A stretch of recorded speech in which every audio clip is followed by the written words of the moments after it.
I was exhausted after hours of driving, but I knew I still had a long way to go before I got home. The deserted road at that time of night seemed endless, and the fuel gauge was already hovering near empty. My heart started to race when I realized I hadn't passed a gas station in miles.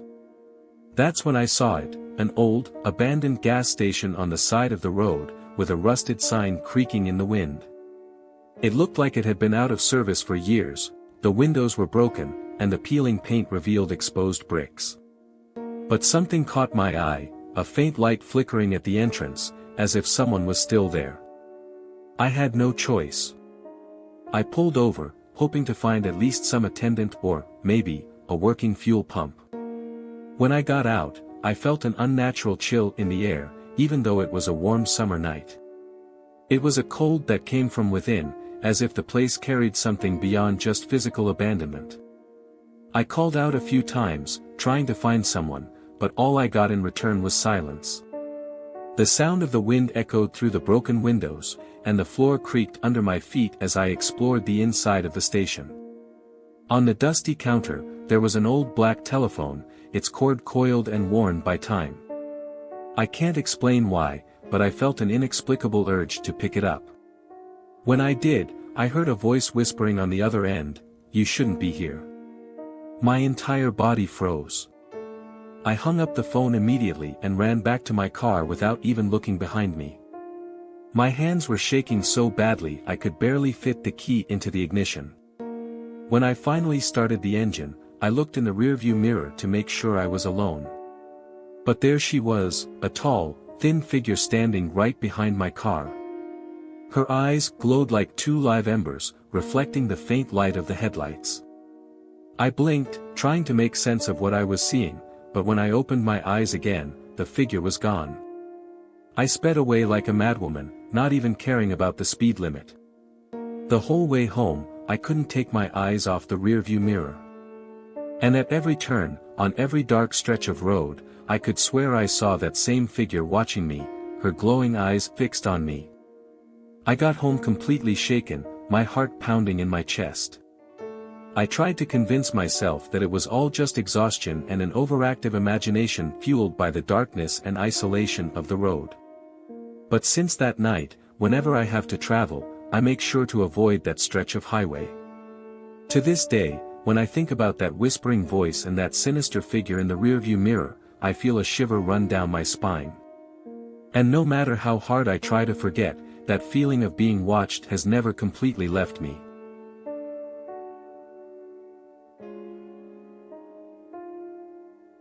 That night started like any other.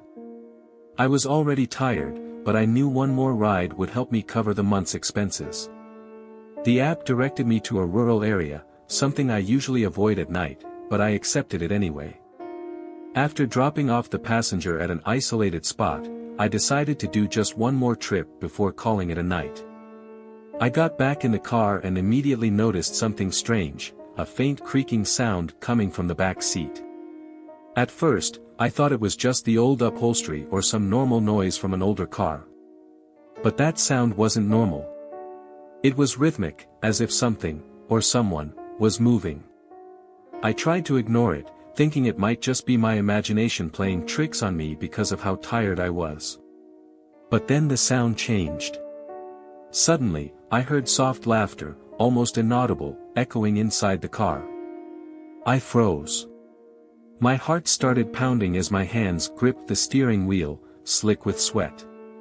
"Is someone there?" I asked, trying to sound firm, but my voice came out shaky. There was no response. Just silence for a few seconds, until the laughter returned, this time louder. It sounded childish, like two kids playing in the back seat. I glanced quickly in the rearview mirror and, for a brief moment, saw two small silhouettes sitting there, motionless, staring back at me through the glass. I screamed and slammed on the brakes, my body overtaken by panic. When the car came to a complete stop, I jumped out to check the back seat. I opened the door with trembling hands, but there was no one there. No sign that anyone had been in the car. I got back into the driver's seat, trying to calm myself, but the laughter continued, now more distant, as if it were fading away.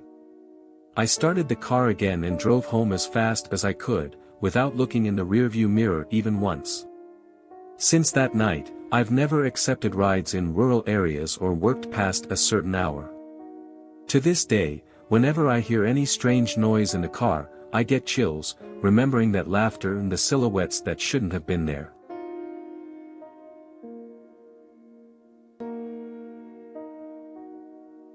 I was exhausted after a long day of traveling for work, but I blindly trusted the GPS on my phone to guide me back home. Around 11 p.m., it started directing me down increasingly remote and dark roads. At first, I thought it was just a regular detour, maybe due to construction or something like that. But as the road signs became rarer and the streets narrower, an uncomfortable feeling began to grow inside me. Something didn't feel right. Finally, the GPS led me to a dirt road completely shrouded in darkness, surrounded by tall, dense trees that blocked even the moonlight. The app announced, "You have reached your destination." But there was nothing there. Just an old, rusted sign, almost illegible, with the words, "Beware of what you seek." My heart raced. I knew something was very wrong. I decided to turn around immediately, but the car simply stopped working. I tried starting it several times, but the engine didn't even make a sound. That's when I heard a knock on the passenger side window.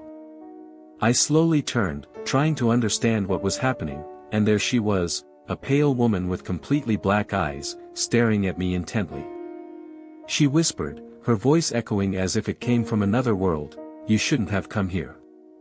I ran without thinking twice, leaving everything behind. I plunged into the dark forest, stumbling over roots and branches, not daring to look back. Each step was a frantic effort to escape that terrifying figure. I don't know how long I ran, but I eventually found a main road and managed to flag down a passing motorist. He took me to the local police station, where I recounted my story to an officer.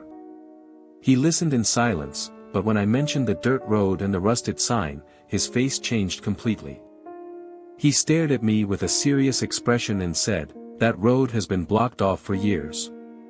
They say anyone who enters it never comes back." Since then, I've avoided using GPS in unfamiliar places, and I never drive at night on isolated routes anymore. To this day, I wonder what would have happened if I had stayed there, trapped in that car, with that mysterious woman outside.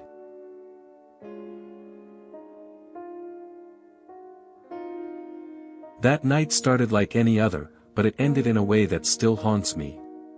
I was heading home after a quiet dinner with friends. The road was deserted, and I was enjoying the silence of the nighttime drive. That's when I noticed it, there was a car behind me. At first, I didn't think much of it. But when I glanced in the rearview mirror, I realized something strange, it was exactly like mine.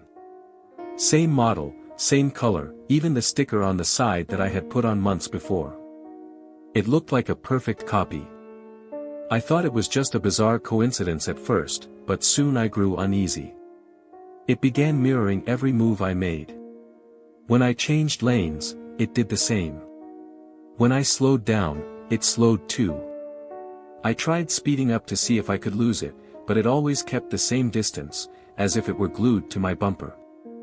My mind started racing in all directions. Who was this person? Why were they following me? I decided to pull over at a gas station to see if they would do the same. They drove past, and for a moment, I thought maybe I was just being paranoid. But when I looked back in the rearview mirror, there it was again, as if it had never left. I got home terrified. I parked in the garage and locked all the doors and windows, trying to convince myself I was safe. But when I peeked through the curtain, I saw the car across the street, its headlights off. My heart raced. It was just sitting there, motionless, as if waiting for something. I couldn't sleep all night, staying alert to every unusual sound. In the morning, I decided to leave for work, hoping the car would be gone. But when I got to my car, I found a note stuck to the windshield. On it, written in cut-out letters like in kidnapping movies, it said, "Why are you driving my car? I froze, unsure what to think. Had someone stolen my car previously and now thought I was the thief? Or was this some kind of cruel prank? I never found out who wrote that note or who was driving the other car. But since that night, whenever I see a car similar to mine on the road, I get chills down my spine. To this day, I avoid driving at night, afraid of seeing that reflection in the rearview mirror again.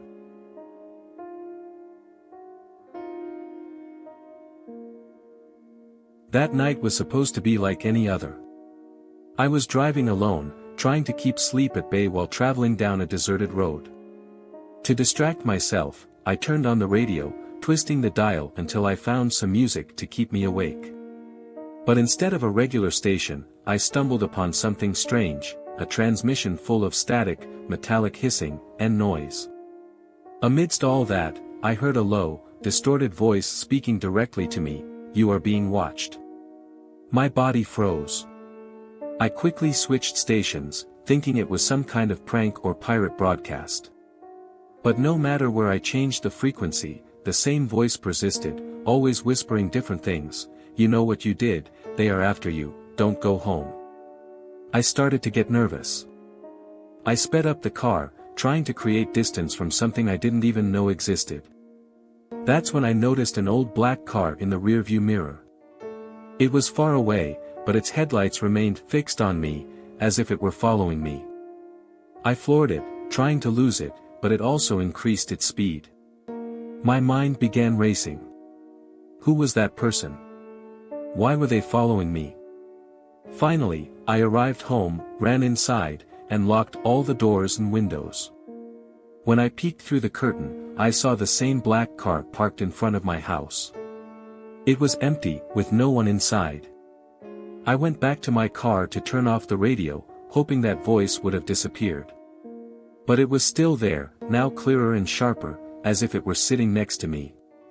"You can't escape me," said the voice, this time with an almost human tone, as if it were smiling. A chill ran down my spine. I quickly got out of the car and went back inside, locking myself in my room.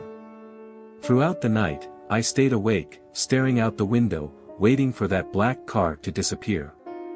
The next morning, it was gone, but the radio in my car was still on, even though the key was out of the ignition. And when I turned it on again, the only thing I could pick up was constant static, interrupted by one last phrase, "I'm still here." Since then, I've never driven at night again, and that sound still echoes in my mind whenever I think about that early morning.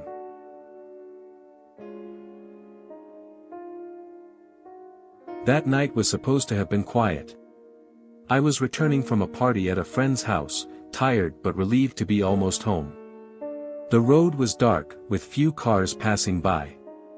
Suddenly, a blinding light appeared in front of me, coming straight toward me. It seemed like a car was speeding down the wrong lane. I tried to swerve, turning the steering wheel hard, but everything happened too fast. There was a violent impact, and I completely lost control of the vehicle. I remember feeling the car spinning, glass shattering, and then, silence. When I opened my eyes, I was sitting in the driver's seat, as if nothing had happened. The car was stopped in the middle of the road, intact. I looked around, confused. There were no other vehicles in sight. No signs of collision, no tire marks on the asphalt, no dents on my car. It was as if the accident had never occurred. But something inside me knew that something was very wrong. My face was throbbing, and when I leaned forward to check in the rearview mirror, I saw blood streaming from my nose and forehead. I touched my face, feeling the sticky warmth of the blood, but still couldn't understand what had happened. I got out of the car, trying to rationalize the situation. I walked along the road, hoping to find some trace of the other car or maybe someone who could help me. But then I noticed something that made my heart stop. My hands were transparent. I ran my fingers over my face, feeling the same strange inconsistency. It was as if I was no longer part of the physical world. A truck appeared in the distance, and I ran toward it, shouting and waving desperately. The driver didn't swerve. He simply passed through me, or rather, I was no longer there to be seen. I felt a sharp cold pierce through my body as the truck continued on its way as if I didn't exist. That's when the truth hit me like a punch to the gut. The accident really happened. I hadn't survived. That sense of unreality, the lack of damage to the car, my transparent hands, it all made sense now. I was trapped between worlds, unable to move on or go back. To this day, I don't know why I was left here, invisible to the living, but sometimes, when I see other cars on that same road, I still try to get their attention. Maybe someone will be able to see me. Or maybe I'm destined to wander forever.